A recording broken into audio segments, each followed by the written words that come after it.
Did somebody say that Majabu Gospel is coming to the United States? Yes, Majabu Gospel is coming to America.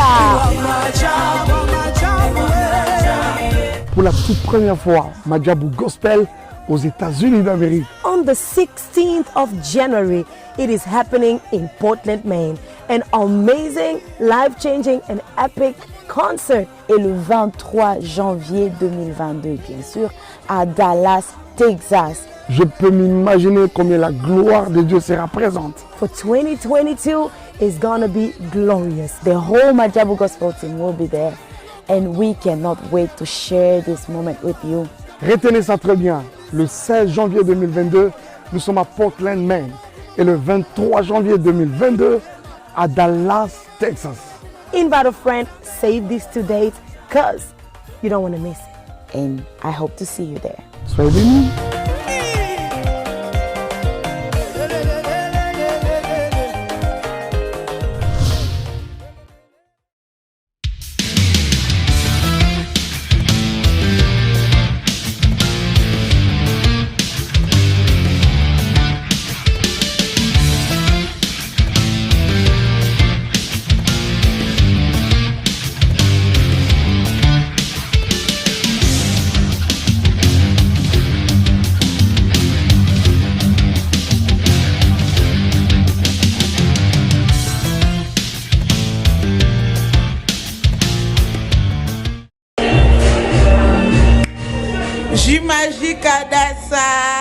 Jimagique Adassa. Nala tikente sa atola. Jimagique Adassa. Toujours Adassa. Sincèrement, je peux porter des gains là. Les jus magiques Adassa. Là, je suis son gain. Comme ça. Regardez. Plus de ventre grâce au jus magique Adassa. Est-ce que moi ça va? Oui, ça va non. Est-ce que non on d'appel? Est-ce que JP dit ça?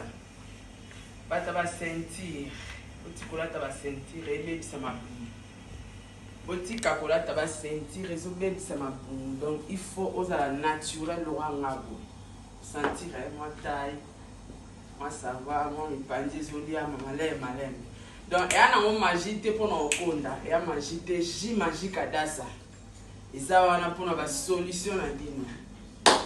Ce qui est mutolingo conda, au cause de moi taille le cola ngasarato là. J magique à Dassa des secrets. Au contacter la rana chomoti. Tu es te livrer au CP la makasi. Dans quelques heures caca. Aux solution. Il y a taille non parce que ballonnement est comme ça du bon.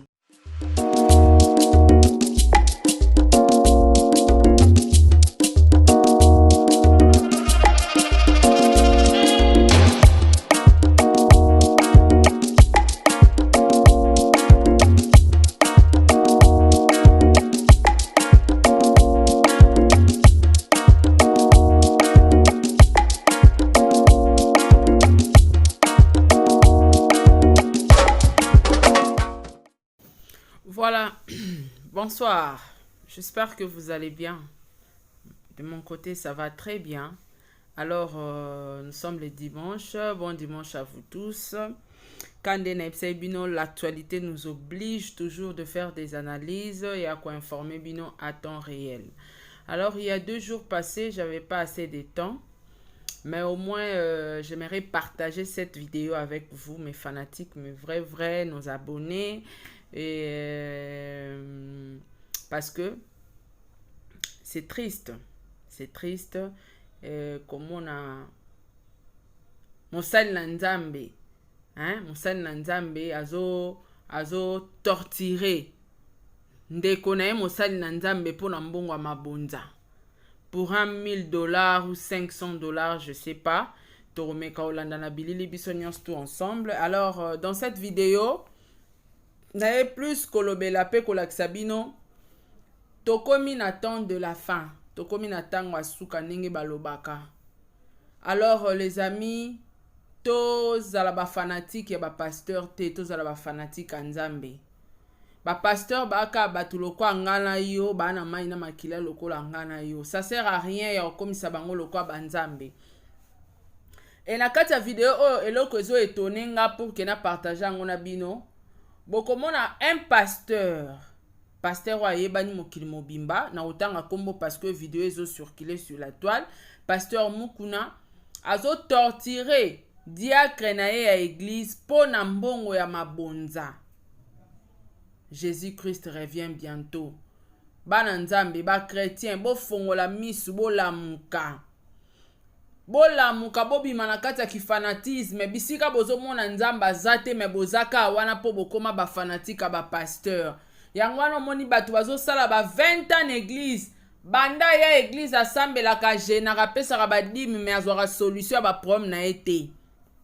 Oyaka na problème akobota. Osali 5 ans église mabota ezoya te bima na église wana. Oyaki na problème musala osali 10 ans église musala ezozwama te bima na église wana parce que nzamba zanzamba tikotak.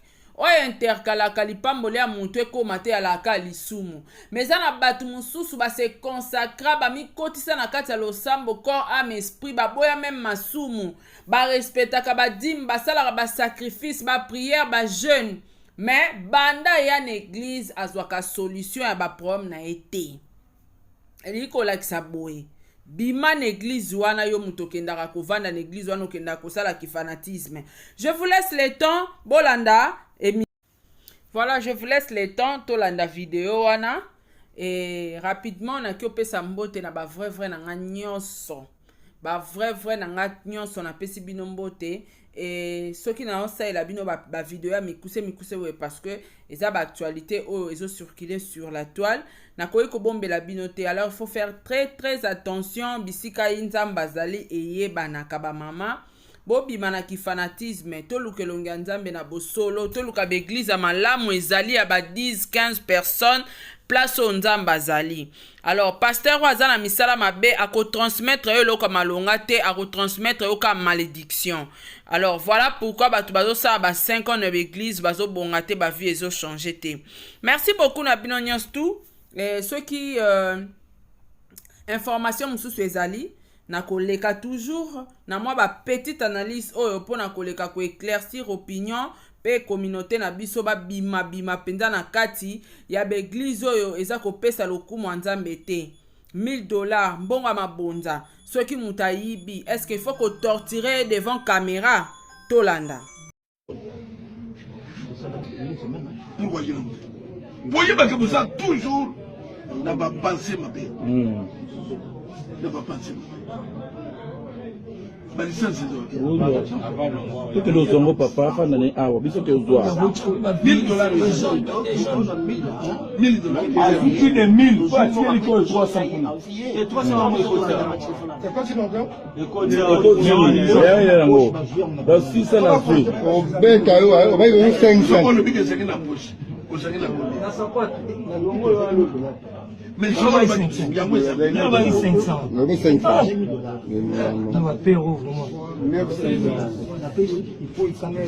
ah oui c'est un net C'est bon, c'est non.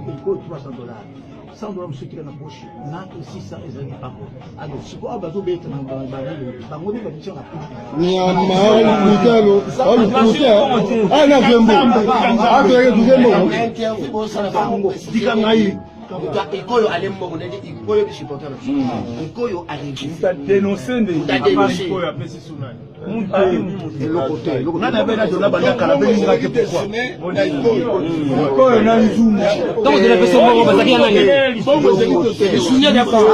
tango dona peso mbongo azaki na nani tango dona peso mbongo azaki na nani dona peso mbongo azaki na nani dona tango peso mbongo azaki na nani azaki ye moko na Pacific Hotel ozo confirmer parce que na filmer na téléphone. C'est que j'entime non filmer au téléphone à tout niveau. Est-ce que vous confirmez réellement que cette donnée Moulongo, secrétaire national, il y a secrétaire général, c'est quand même pour papier sur bon. j'ai confirmé. Merci beaucoup. Montant ça dit combien? $1000. Est-ce que vous aussi un bon on a un amour au sein de la si un bon on a contribution c'est combien?